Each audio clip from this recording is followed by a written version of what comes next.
Question number 17. From the list of cells given below, identify total number of plant cells that are only secondary in origin.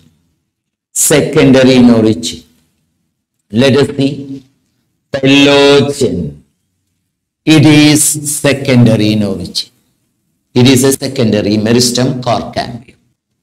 Secondary xylem, from the word itself we can identify it is secondary in origin. Secondary phloem is actually, phloem fibers are called as. Secondary phloem fibers are called as bast. Primary xylem is primary in origin. Intrafascicular primary in origin. Primary medullary rays. Okay. How many of this total number of plant cells that are only secondary in origin? Secondary origin are phalogen, xylem, bast fibers. How many are there? 3. 3. What is our answer?